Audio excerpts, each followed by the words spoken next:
안녕하십니까. 2022년 5월 1일 새벽 팩트 시작하겠습니다. 오늘은 이재명 민주당 상임고문의 지역구 출마 얘기 좀 해보겠습니다. 제가 지역구 쇼핑 이렇게 얘기를 해드렸는데 이게 무슨 얘기냐면 이 지역구 나갈까 저 지역구 나갈까 계속해서 고르고 있다는 얘기죠. 그런데 현재까지는 실패할 것으로 보인다 이런 얘기입니다. 처음 얘기가 나온 게 사실은 제가 정계 조기 복귀 얘기는 여러 차례 해드렸죠.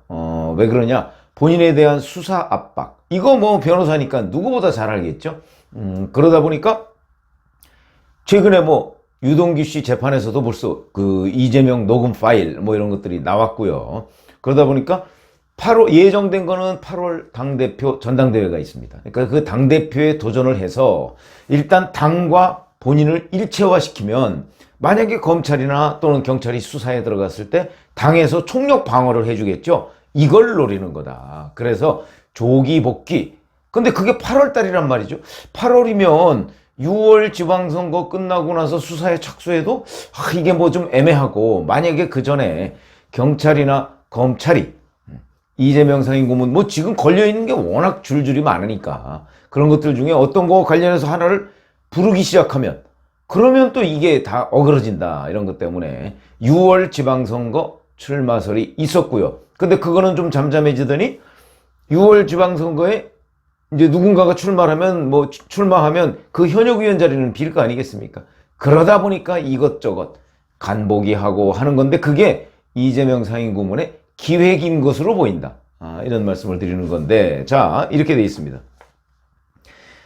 우선 맨 처음에 송영길 전 대표, 이 사람을 차출하겠다는 얘기가 나온 게 언제냐? 3월 하순입니다. 그러니까 최초로 보도된 거는 이겁니다. 3월 29일 날 김남국 의원이죠. 페이스북에다가 아침 일찍부터 정성호 민주당 의원과 함께 송영길 전 대표가 머무는 경북 영천 은혜사를 방문했다. 지방선거가 정말 어려운 선거가 될 것으로 보이는데 누군가는 선당 후사의 정신으로 모든 건 내려놓고 희생하고 헌신해야 한다고 말씀드렸다. 이렇게 얘기를 했습니다. 자, 이게 말이 되는 얘기입니까? 왜? 3월 29일이면 대선이 후보가 확정되고 나서 19일 만입니다. 이 동안에 제가 늘 말씀드렸지만 대선 패배의 가장 큰 책임이 있는 사람은 이재명, 두 번째가 송영길, 세 번째가 윤호중 원내대표, 지금 비대위원장이죠. 이 정도가 될 텐데 두 번째 정도의 책임이 있는 직전의 대표가 그러니까 대선 패배를 승리로 결말짓게 한 사람이 자기가 그것도 또 더군다나 본인의 지역인 인천을 떠나서 서울로 와서 시장 출마를 한다? 있을 수 없는 일이죠. 그럼에도 불구하고 이걸 기획한 사람이 누구냐? 결국은 김남국 의원에 따르면 본인하고 정성호 의원이 갔다는 건데, 정성호, 김남국 이 사람은요 이재명 상임고문의 핵심 측근이라고 하는 7인의 멤버들입니다. 그러니까 7인의 멤버들이 이재명 상임고문이 본인이 스스로 뭔가 개척을 하기가 좀 문제가 있으니까 우리가 앞장서서 이재명 상임고문의 정계 조기 복귀를 도와주자. 이럴 가능성이 굉장히 높다. 그 일환으로 송영길을 서울로 빼면 그러면 그 자리에 계양을이죠. 인천 계양을에 이재명 상임고문이 보궐선거에 출마할 수 있는 것 아니냐. 자, 이렇게 됐습니다. 왜? 그때까지 수도권에 다른 보궐선거 지역이 없었거든요. 그러니까 송영길을 빼내서 그 자리에 들어가자. 전혀 불가능한 시나리오가 아니죠. 그런데 자, 그리고 바로 이 3월 29일 날 송영길 전 대표가 바로 페이스북에다 화답을 했습니다. 차를 마시며 이번 대선에서 지지를 보내주신 국민들의 기대에 어떻게 부응할지 길게 이야기를 나눴다 그러면서 자기 요새 부동산 공부하고 있다고 그랬습니다. 우리가 얼핏 보면 인천은 부동산 공부할 이유가 별로 없는 곳입니다. 이때부터 이미 7인의 멤버들하고 송영길 전 대표는 뭔가 교감이 있었다. 우리가 이렇게 충분히 얘기를 할 수 있는 대목이다. 이 대목이 바로 그걸 자기네들은 그냥 불쑥불쑥 얘기를 했지만 그게 아니다. 이런 거죠. 근데 이뿐만 아니고 이게 29일 날 페이스북에다 올린 겁니다. 바로 30일 날 서울 조계종에서 성파종정 추대법회가 있었습니다. 이 추대법회에 송영길 전 대표가 참석을 했습니다.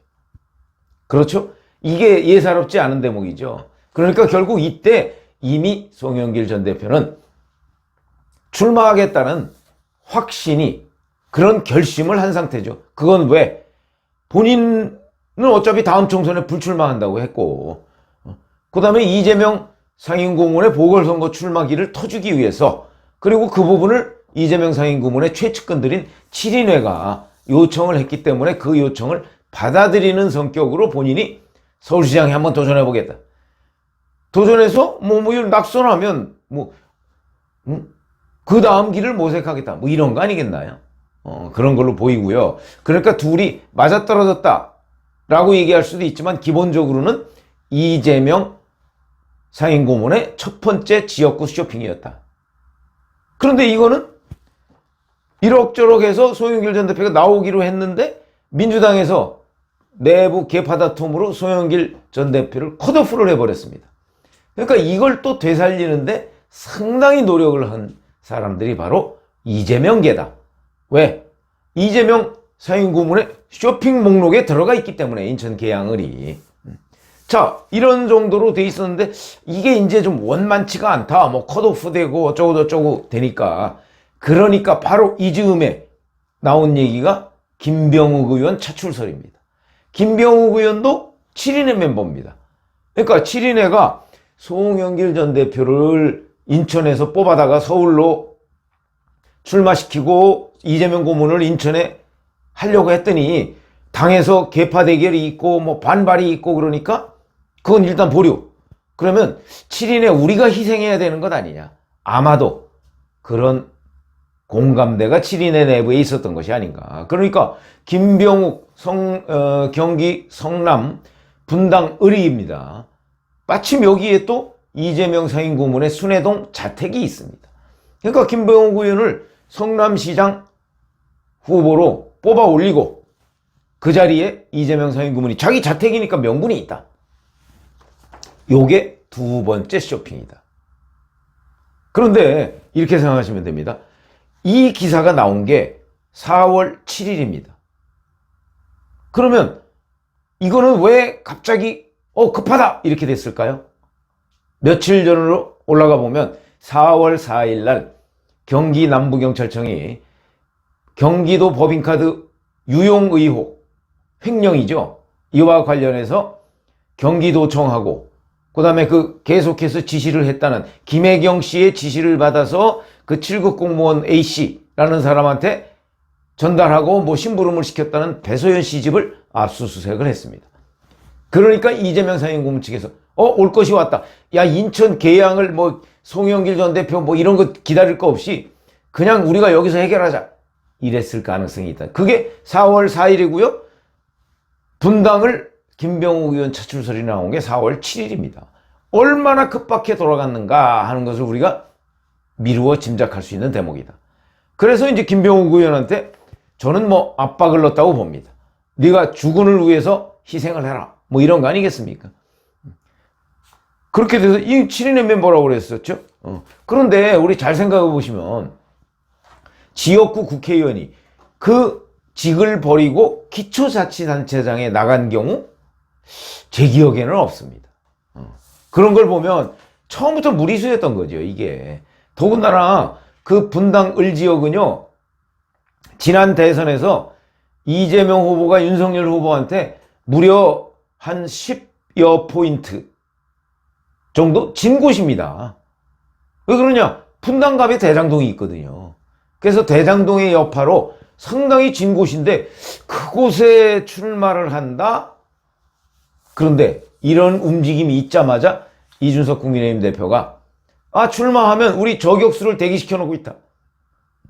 글쎄 그 저격수가 누군지는 모르겠으나 그때는 윤석열 정부의 첫 조각이 발표되기 전이기 때문에 아마 원희룡 전 제주지사 대장동 일타 강사 아니냐 이런 추측이 이제 언론에 계속 보도가 됐는데 여하튼 이게 이재명 상임고문의 두 번째 지역구 쇼핑이었다.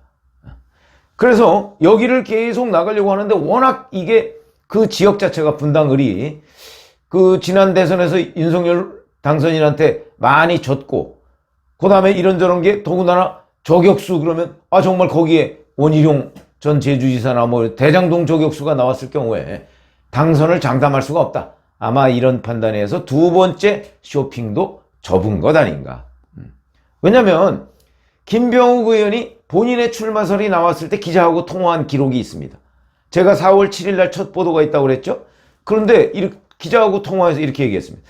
며칠 전부터 주민들이나 지역사회단체에서 계속 성남시장 출마를 요구하고 있는데 쉽게 결정할 문제는 아니지 않느냐. 그래서 여지를 열어뒀는데, 그러니까 7일에 내부에서 뭔가 며칠 전부터라고 했으니까 제가 4월 4일 그 법카 압수수색을 얘기했었죠. 아마 그 즈음부터 큰일 났다. 빨리 어떻게 우리라도 해결하자. 요게 어느 정도 맞아떨어진다. 그러니까 이제 이재명 상임고문의 최측근들이 주민들한테 퍼뜨리고, 그 다음에 지역사회단체한테 얘기해서, 자, 김병욱 의원의 성남시장 출마, 이 말도 안 되는, 제가 말이 안 된다고 그랬죠. 그런 사례가 없습니다. 그러니까 아마 그런 걸 통해서 분위기를 잡는 이런 것들 아니었나. 이게 이제 두 번째 쇼핑 분위기였는데, 김병욱 의원은 아무리 생각해도 자기가 봐도 말이 안 되니까 21일 날 민생을 위해서 의정활동에 전념하겠다고 하면서 불출마를 선언합니다. 두 번째 쇼핑 실패한 거죠. 자, 이렇게 되니까 다시 이번에는 분당갑 얘기가 나옵니다. 근데 원래 최초의 송영길 전 대표를 인천 계양을 해서 서울시장 후보로 차출해서 할 때만 해도 김은혜 의원은 출마하겠다는 얘기를 안 했습니다. 그리고 마치 출마 안 할 것처럼 했습니다. 더군다나 김은혜 의원이 출마한다고 해서 유승민 전 대표를 당내 경선에서 이길 거라고 그때까지 생각해 본 사람 별로 없습니다. 그렇기 때문에 분당갑은 쇼핑 목록에서 아예 없었는데, 문제는 최근에는 김은혜 의원이 돌풍을 일으키면서 유승민 전 대표를 경선에서 이겼습니다. 그러니까 분당갑 지역이 또 빈자리가 된 겁니다. 그러니까 이번에는 분당갑 이재명 상임고문의 쇼핑 목록에 올라온 거죠. 지역구 쇼핑 목록에 올라와서 검토를 해봤더니 이거는 더 심한 곳입니다. 왜? 잘 아시다시피 분당갑 지역에 대장동이 있습니다. 여기서 이재명 후보가 나왔을 경우에 과연 당선될 수 있을 것인가? 불가능하다. 아마도 그런 판단을 지금 검토 중일 거다. 전 그렇게 생각을 하는데, 이 낌새를 또 알아채고 그 입이 싼 이준석 국민의힘 대표가 분당갑에 나오시라. 그러면 우리는 안철수 국민의당 대표가 아니죠. 이제 인수위원장을 거기 대항마로 출전시키겠다. 근데 안철수 인수위원장한테 물어보지도 않고 무례한 거죠. 물어보지도 않고 그 얘기를 불쑥 던져버렸습니다. 그러니까 이제 언론이 또 그러면 이재명 안철수 빅매치가 분당감에서 성사되느냐, 이렇게 또 주목을 받게 되고, 그러다 보니까 이재명 상임고문이 분당갑도 접은 것으로 보인다. 세 번째 쇼핑에 또 실패한 것이죠. 그러고 나니까 이제 잠잠해서 수면 아래로 가라앉았던 계양을 카드가 다시 지금 뜨고 있습니다. 그러니까 또 이준석 대표가 또 한 번 얘기를 하죠. 분당을에 나오지 않는다면, 계양을에 나온다면 분당에 나올 용기가 없는가? 이렇게 얘기를 합니다. 일종의 조롱이죠. 자, 이러다 보니까 사실 인천 계양을에 나간다는 건 명분도 없습니다. 만약에 분당에서 그 보궐선거 요인이 발생하지 않았다면 계양을이 뭐 있을 수 있죠. 어차피 똑같은 수도권이고, 그 다음에 경기도에 자리가 없으니까, 그러니까 본인이 뭔가 또 이런저런 미사여구를 동원해서 내가 계양을에서도 이렇게 해서 지역 주민을 위해서 이렇게 되겠죠.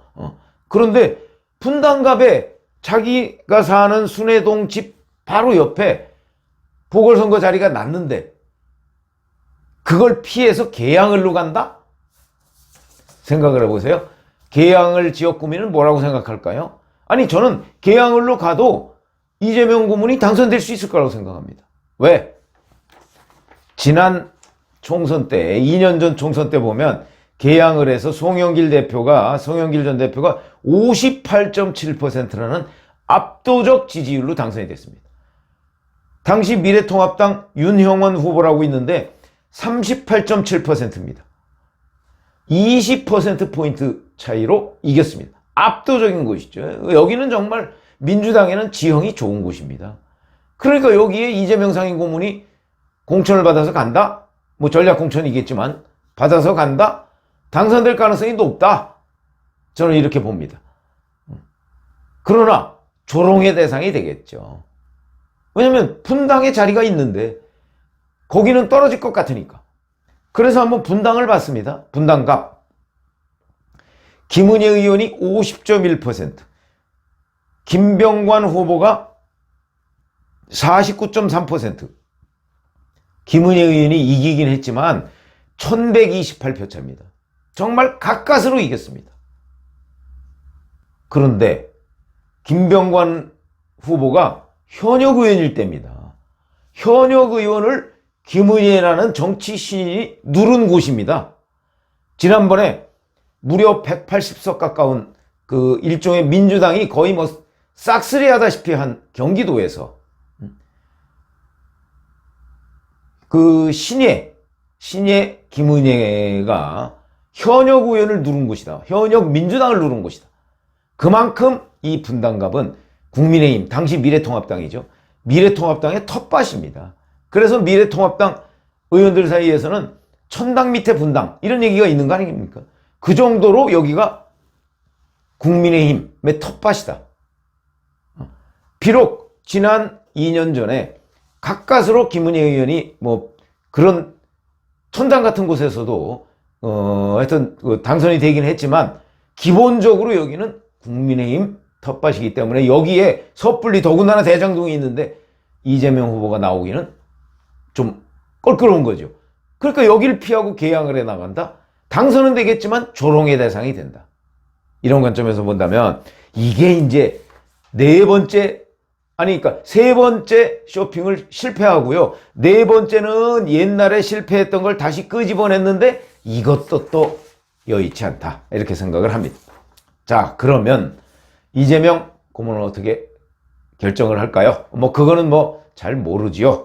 모르지만 제가 보건대는 이렇게 주파 하나를 튕기다가 개항을도 너무나 명분이 없기 때문에, 그리고 거기서 배지 달아서 자기 뭐 수사를 그렇다고 그래서 뭐 100% 방어할 수 있는 건 아니지 않습니까?